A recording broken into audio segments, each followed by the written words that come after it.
Les excuses. Faut-il faire des excuses? Donc Emmanuel Macron a dit non, pas d'excuses. Il l'a dit dès que Benjamin Stora a rendu le rapport. Mais examinons quand même la question des excuses. La colonisation algérienne ne ressemble à aucune autre colonisation. Les liens entre la France et l'Algérie c'était des départements français, font que cette histoire est très singulière et il faut la regarder sous 3 angles. La conquête, l'exploitation, puis la guerre. La guerre, on en parle beaucoup, les 2 autres un petit peu moins. La conquête. 5 juillet 1830, les troupes françaises entrent à Alger. Pourquoi? Personne ne sait. En fait, il n'y a pas de bonne raison. On a dit bateau pirate, c'est faux. La marine anglaise a détruit les bateaux pirates algériens en 1827.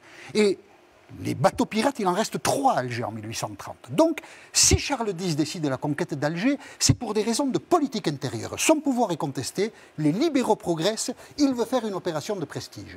Et Alger est conquis le 5 juillet, mais le 30 juillet, Charles X est foutu dehors. Et c'est Louis-Philippe qui lui succède. Et personne à Paris n'a idée de ce qu'il faut faire de l'Algérie. Et à partir de là, les militaires sont plutôt les maîtres de la situation et tout le drame algérien se noue là. Les militaires, un peu autonomes, un peu guidés par Paris, mais personne n'a de projet, vont, après Alger, conquérir l'Oranais et le Constantinois. C'est la France qui crée l'Algérie. Ce pays n'existait pas avant. Mais les militaires, quand ils se livrent à la conquête algérienne, ils le font avec une brutalité qui épouvante même l'Europe. Il y a une campagne de presse en 1845, des journaux anglais, des journaux allemands et des journaux français qui disent que la manière dont se comporte l'armée française vis-à-vis des musulmans est inacceptable. La figure de cette barbarie, parce qu'il faut l'appeler comme ça, c'est le maréchal Thomas Bugeaud, qu'on voit là, ici, qui est honoré encore à Paris aujourd'hui. En 1860, Napoléon III a baptisé une avenue Bugeaud. Pourquoi? Parce qu'en 1848, lors de l'élection présidentielle, Bugeaud a soutenu Napoléon III. C'est juste pour ça. Eh bien, encore aujourd'hui, il y a une plaque avenue Bugeaud, et je ne comprends pas que la municipalité parisienne, qui se dit humaniste et tout ce qu'on veut, ne supprime pas cette place Bugeaud, parce que Bugeaud, c'est un assassin.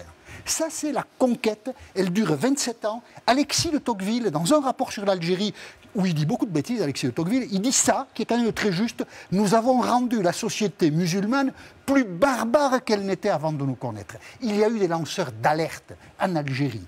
La conquête est terminée, l'exploitation commence.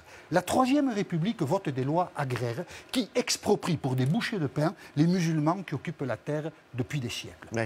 Les musulmans sont chassés. Ils connaîtront des années de famine, les musulmans, sur leur territoire. Et pourquoi? Personne n'est capable de l'expliquer. Mais se constituent des familles coloniales d'origine européenne, française, mais beaucoup d'Espagnols et d'Italiens. L'Algérie française, en fait, est composée d'étrangers. C'est assez cocasse. Se constitueront des grandes familles qui vont figer la situation politique. Déjà, Paris s'intéressait peu à l'Algérie. Là, c'est terminé. Les pieds noirs prennent tout en main. Et ils vont faire... Alors, déjà, on vole les terres aux habitants. Il faut leur expliquer quand même pourquoi. Personne n'est capable de leur expliquer. On les vole. Elles sont à nous. Dégagez. Partez. Vous êtes là depuis des siècles, on s'en moque.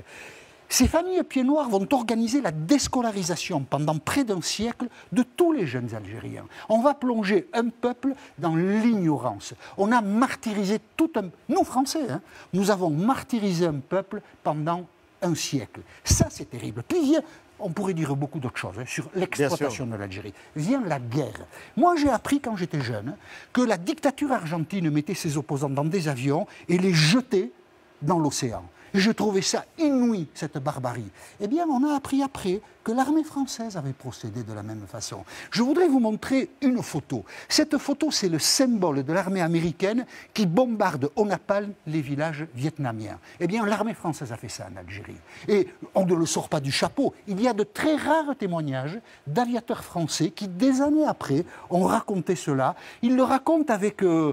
un peu d'étonnement des années après, parce que oui, l'armée française a bombardé au napalm des villages algériens. Germain Chambost témoigne au début des années 90, c'était un aviateur français pendant la guerre d'Algérie. Je me souviens d'une fois où j'ai largué ce qu'on appelait pudiquement des bidons spéciaux. Il était interdit de prononcer à la radio en vol le mot de napalm. Le napalm était interdit. Alors on appelait ça pudiquement des bidons spéciaux. J'ai largué des bidons spéciaux et après avoir largué le bidon dans la vallée qu'on m'avait demandé de bombarder, un avion marqueur avait lancé un fumigène et on m'a dit tu largues tes bidons sur le fumigène. J'ai largué mes bidons sur le fumigène. C'était ça la guerre, pour nous aviateurs. Et puis en dégageant, j'ai vu quelqu'un qui courait, qui avait le feu dans le dos. J'avais brûlé un type. Oui, c'est vrai, on y pensait après, on avait brûlé des types. En dégageant, j'ai vu que j'ai brûlé un type. La conquête, l'exploitation, la guerre, ce sont 3 bonnes raisons pour présenter des excuses aux Algériens aujourd'hui. Parce que ce qu'a fait la France en Algérie pendant 130 ans est franchement scandaleux.